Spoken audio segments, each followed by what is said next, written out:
G'day, welcome to Cup of Tea with Little Fee. Just thought I'd have a chat with you, have a bit of a grown-up chat about what it is that I do and why I do it. One of my centres said to me, Little Fee, would you please explain in an article why we intentionally teach with music and why you're part of our curriculum as opposed to just a bit of an incursion. And I said, okay, sure.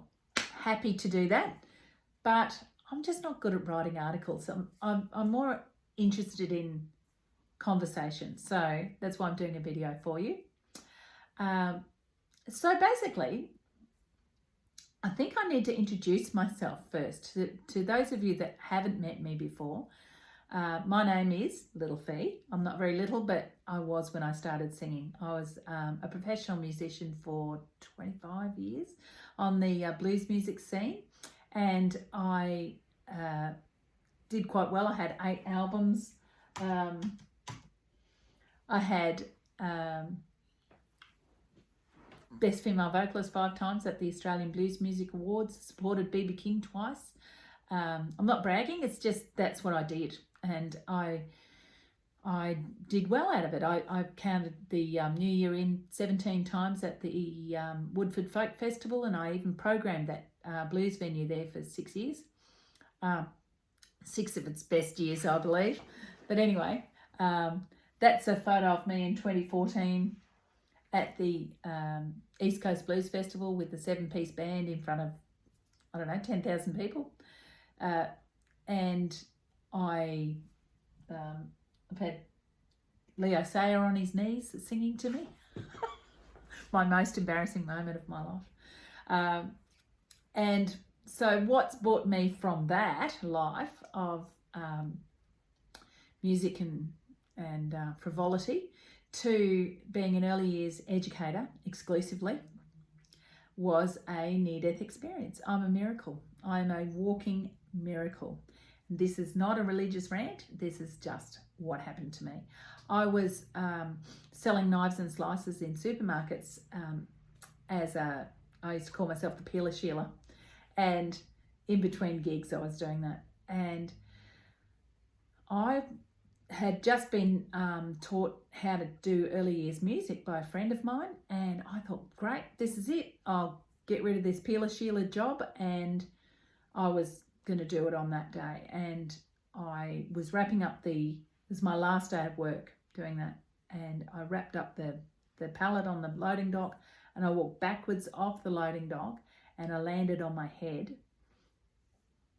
and I died basically and went to heaven. And I was there for hours. It was absolutely amazing. I had a near-death experience. I met God, and it was fantastic, and he's real, and the love that I felt there was absolutely incredible. Better than any love even better than the love that you feel when you look at your child when they're born. Absolutely incredible, enormous love.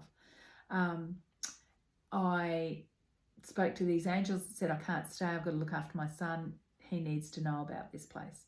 So as soon as I mentioned him, I was back in my body and I woke up. Then that was my recovery. So I lost my speech. I lost my ability to write. I was talking like this. I was a mess, basically. And I knew that music and the brain was a powerful thing. So I started to play piano as long as I could. I can now play piano better than I ever could. So my brain's rewired, and I used to sort of fall off the beat a bit, but now I can boogie woogie a bit like Jerry Lee Lewis now, so which is pretty good fun. So the brain is an amazing thing, and I started to volunteer doing the early years music program at one of the centres in northern New South Wales, and I noticed my brain was getting better, and I was doing all this sort of round around the garden stuff. And in amongst all of this, I ran into Maggie Dent, who's a fantastic educator, parenting educator. And she said, oh, you've just done all these things, and explained to me scientifically what had happened, why I was connecting with these children musically, and she said, would you come and share your story with everyone? So I went and did some seminars with Maggie in Western Australia. Fantastic fun. And that's pretty well been my journey of intentional teaching with music. Now, recently, I was teaching up to 1,000 children in 15 different centres before COVID-19 kicked in, and doing seminars from Cairns to Western Australia, teaching what it is that I do. And I love to share this. This is gold, because I know how a child feels when they can't speak and they go, It's because their brain isn't communicating with their tongue. They haven't got the neural pathways there. We don't have them there until we're about 7 years old. So by using music, it goes into a different part of your brain. It actually goes across the corpus callosum into the whole brain. It's a whole brain experience. Speech and literacy just kind of happens in here. But if you don't have that anymore, if you don't have that place, the brain can rewire. It's amazing. It's absolutely amazing. So if you imagine your body cut that way, like in half that way, across the center and down the sides, every time you cross that center line, you're rewiring your brain. You're making a neural pathway. If you do it with music, it's stimulating your brain to grow neural pathways. What are we doing with children? We're growing neural pathways. They need to grow their neural pathways for numeracy, literacy, communication skills. This is what music does. Music goes into the whole brain and it wires the brain. It's amazing. So with crossing that center line, you need to do it on 3 different levels. You need to do it orally, visually, and with movement, kinesthetically. So if you use all 3 of those different modes of teaching, ooh, ooh, ooh, so that's visual, you're seeing it, ooh, ooh, you're hearing it, ooh, and you're moving your finger. So that's why I use puppets on fingers and put puppet on your head, on your ears, on your tummy. So you've crossed that center line already. So we're doing a lot of cross-meridian stimulation of the brain while we're doing all these exercises. When you wriggle jiggle with the big blue sea, wriggle jiggle, the sea goes up, ooh, ooh, sea comes down, ooh. You're actually hearing it, you're seeing it, you're moving it. Children are moving their hands, they're singing and they're seeing. So they're learning whatever currency they are. So they might be a visual learner, they might be an auditory learner, they might be a physical learner, like little boys who like to jump up and down. We're all going to learn different ways. So if you approach that with all those different ways of teaching, you're going to get into the children's brains and help them. So we use songs, we embed the songs that we need to help them. So like a 3-year-old has a really hard time getting what they want. They just break out and they will punch and scratch and bite. So what do? We teach them how to be nice with words. So we give them a toy, for example. I've got a piece of blue sea here, and that child wants that. So you introduce a song. Would you like to swap? Would you like to swap? You look them in the eyes and you ask them nicely, would you like to swap?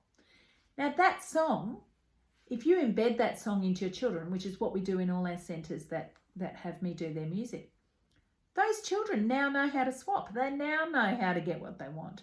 So you purposely introduce toys that don't match. That boy's got the turtle and that little girl's got the shark. Who's going to want to swap? Of course. Would you like to swap? So then you use the song.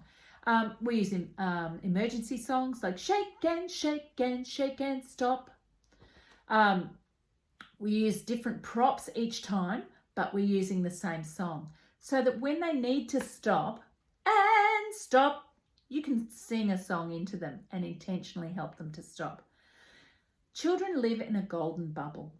They love that little golden bubble. They're learning. They're looking at piece of fabric, they're feeling the sensory, they're loving that.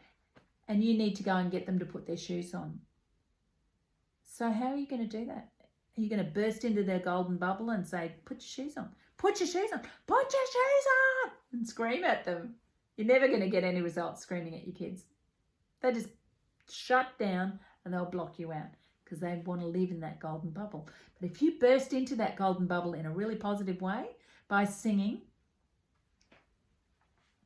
time to put your shoes on, it's time to put your shoes on, it's time to put your shoes on, we're going out. I did that at Chinchilla one time. This woman said, I can't get my kids to put their shoes on, they drive me crazy, they drive me crazy. I said, oh, that's easy. And I just sang that song. A child walked up, put her shoes on, and I said, who's that? And she said, oh, that's mine. That's my child. I said, well, there you go. It works. I've had emergency situations with special needs children who very much live in their own little golden bubble.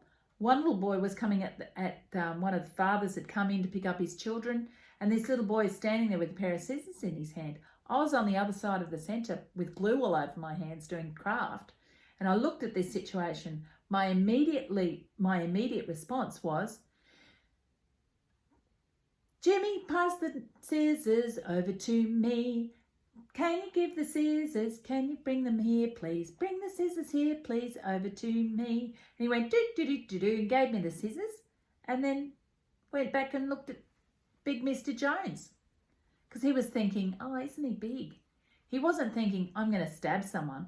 But if I had have said to him, hey, Jimmy, give me those scissors, he would have just gone, oh, scissors, stab, because that's where he was at. So what we need to do is look beyond our circumstances, look at the children and sing intentionally into them. If a child can't hear you, it's because he's learning, because he's doing something. He is engaged. That's what we want children to be. We want them to be engaged, to learn through play, through experiences. So I hope that this has encouraged you and helped you understand. I will be doing some seminars explaining more fully as to what I do and why intentional teaching with music is our first port of call. It's not an afterthought. And how it makes our children nicer people. It really does. Music makes children nicer. So thanks for the cup of tea. I'll see you next time. Thanks, everyone. Bye.